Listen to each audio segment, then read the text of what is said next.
My friend has he has one of these bathrooms that has the light switch outside the bathroom. This is the craziest design. I mean, what kind of a control freak are you? Is that if like a guest is taking too long in the bathroom? It's like, okay, party's over, come on, get out of there. Just number one's in my house, that's it. Okay, jeez. My God. I don't know how much time. Oh shit, guys, I didn't realize, alright.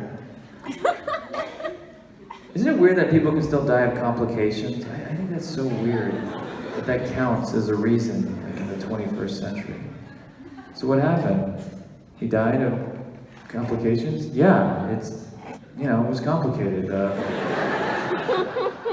Brenda didn't have a good lunch, and I was kind of tired. It's just, yeah, it was complicated. Just don't worry about it. I wonder if anybody ever had a near-death experience that just like rolled into full-blown death. How awkward would that be? You're like in the OR, and it's like boop, boop, boop, boop, boop, boop, boop. All of a sudden you feel yourself leaving your body, and there's the bright light, and you're in the tunnel. You're just kind of floating towards the light, and you just feel like warmth and love, and there's this line of people waiting for you. Here's your grandmother. Hello, welcome. Across from her is your great-grandfather. You've never met him, but you just know it's him. Young man, it's good to meet you. Welcome. Here's your dog when you were a kid. But you can understand the dog. We're gonna play. This is great. No way. It's a friend from high school, and there's just this line of people waiting for you. And then you stop. You start to go backwards. The light is receding. It's all kind of fading. They're saying goodbye. Your grandmother's like, it wasn't your time. Bye. You feel yourself coming back into your body. Boop, boop, boop, boop, boop, boop. You're coming back. Boop, boop. Something goes wrong. Boop. Now you gotta go back down the tunnel. Your grandmother's like, hello again? Your grandfather's like, oh, this is very unusual, young man. They're trying to get back in their places. The guy's like, the light's at a weird angle. It's like shining right in your face, kind of like the guitar in your face. So it's just kind of oh, he's dead. He is dead. Oh, shit. I wish I had an ending for that joke, you guys. I really like that. Okay. All right. Well, I don't know. I think part of the reason I like to tell jokes is because when they work, I feel like I've taken something and just kind of got it down to just a sentence or two, and something economical about it. And I've realized that I've had a few moments in my life that are just like almost jokes that just happen like in a moment. Like one time, like 8 or 9 years ago, I said a sentence out loud to myself. This hasn't happened much in my life, but I said a sentence out loud that was like a perfect snapshot of my life, like up to that moment. And it's like stayed with me. It was just like a random moment, but it's become something that I just think about a lot. And it's pretty simple. I was living in New York at the time in a 6th floor walk-up. So I'm in this tiny apartment, no elevator, 6 floors up. When I moved in, I was like, you know what, you're gonna get in shape. You'll get used to it, this will be good. Never got in shape, hated it every minute. It was a fucking nightmare. By floor 3.5, I was always tired. I'm not a fit person, pissed me off. But anyway, I lived there, and one night I was getting ready to go out alone, and I said this one sentence out loud to myself, and it was, where the fuck is my tambourine? Right there, like what series of choices did this man make? To be over 30 and this angry about the location of a tambourine, this is crazy. I've got jingling to do and I don't have time to mess around. Anyway, fast forward to like last Christmas. Now I'm married, I have 2 little kids, and I went on vacation with my family. We went to Lake Tahoe, California, for a Christmas break. It was great, it was awesome. It snowed, we had a white Christmas, and this was kind of like a magical trip. One morning, my wife said, hey, why don't we go out for breakfast? Why don't we like go to a restaurant? I said, hey, that's a good idea. So we got in the car, I'm driving and she's GPSing. She's like kind of navigating with Yelp, she's trying to find us a place. Now this is tricky because you see, we have dietary restrictions.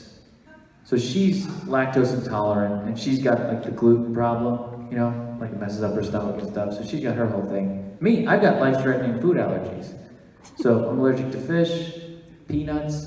If I eat a peanut, I die. So doesn't give you a lot of confidence as someone who should still be alive at this point. It's like when they were designing me, they're like, you know what, yeah, make him easy to kill. What should we do? With what, like poison? No, food. Food will kill him. Interesting, yeah, that'll be good, that'll be funny. So far I've seen no benefit to having a peanut allergy. I can't, unless I'm feeling kind of depressed, I guess, and I'm, having a rough stretch, I don't need a gun or a bridge. I should just go to a 7-Eleven and just grab like a Reese's peanut butter cup. I'm not paying for it because I'm gonna kill myself. I'll just grab the peanut butter cup. Eat it right in front of the guy, just dead right there on his counter. I'm sure he'd be like, what the hell was this about? What just happened? So when we gotta find a restaurant, we gotta find something that accommodates both of us. We're the worst table to wait on ever, by the way. Just a nightmare. We take turns going second, to tell the waiter our problems. The first person's okay, they're like, what's your thing? Okay, and then the second one, they're like, you're an asshole. So she finds a health food restaurant, and we always end up in these places where there's a lot of white guys with dreadlocks, and the tables are kind of sticky. Finds a place, and it gets good reviews, so we go in there. We come inside, it's totally packed, and there's one table way over on the other side here, so we kind of claim that table, but you gotta wait in line, you gotta order at the register, they give you a little flag, and then you go, they bring you the food. So we order eggs and stuff, put our kids in these little high chairs and stuff, we sit there, and they bring our food. Usually the story kind of picks up. So they bring our food, and I get, I get eggs and toast and stuff, and she got her food, but she didn't get her toast because she got the gluten-free toast. And that's a special, it's got rocks and feathers in it. It's its own special kind of fake bread that looks like a piece of bread from a distance, but up close, you're like, oh, did a child just push together some dirt into the shape of bread? What is this? But her toast didn't come with the eggs. Now her eggs are getting cold. She's starting to get frustrated. She makes a face or something. The manager comes over. Is everything okay? My wife says, I ordered the gluten-free toast, and it's just, my food's getting cold. He's like, okay. Brian, he calls over there. We look across the room. Here's Brian. This busboy, kind of lumberjack, snowboarder, very Olympic-looking, big guy with just a little apron. That looks hilarious to me right away. I'm like, who is this guy with his beard? Brian, gluten-free toast. He nods, goes into the kitchen. So we're eating some more, and a few minutes later, I see my wife make a face I've never seen her make. So I look where she's looking, and there's Brian. He's come out of the kitchen with my wife's toast in his hand. So he's just carrying one piece of toast, through the tables over to our table. So we're just watching him kind of weaving through the tables. I've never had this experience before, being like, that's your toast. That dude's carrying a bareback across the room. And I'm thinking, I don't know why, but you can't do that. That's just not allowed to just carry somebody's toast, So he brings it to the table, just holds it out without saying anything. My wife takes the toast, she's like, thank you, puts it on the plate. He walks away. We both burst out laughing. Now suddenly I'm taken out of my regular life. I've just transcended normal life. Just the simple act of carrying a piece of toast like that has totally changed our day. We're just now I'm suddenly obsessed with Brian. I want to know who he is, what's his story, what's going on, what just happened, what's the deal here? So I start just philosophizing immediately, and I say, look, I have these two theories. I'm like, I think either he's having a bad day and he's acting out. I think he's being a dick, and we're caught in the crossfire here. The manager's maybe his uncle or something and made him come into work today. He thought he was going to be on the slopes, and he's like, fucking work with a story. And that was it. The gluten-free toast was the last step for him. So he's just like, here's your goddamn toast. You want your gluten-free toast? There you go, lady. Just probably almost shoved it in my wife's mouth. Just here, you just take your toast. Walked away, and he was probably going to quit. Or number two, he's not a dick. He's nice. He's just stupid. He just doesn't know what the hell he's doing. He's just like, toast, gotta bring your toast. Gluten-free, remember the toast, gotta get the toast. Just trying to remember that one thing, get the toast to the lady.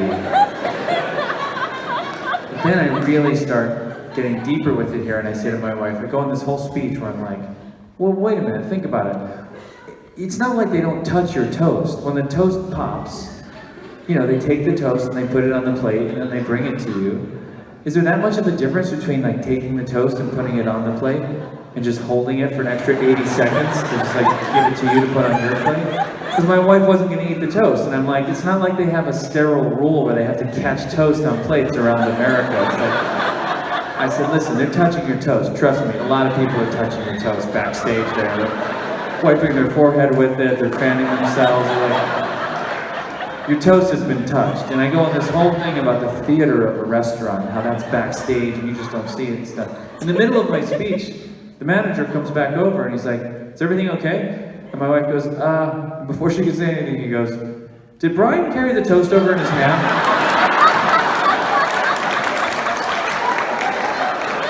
This has happened before. Incredible. Burned in my brain forever.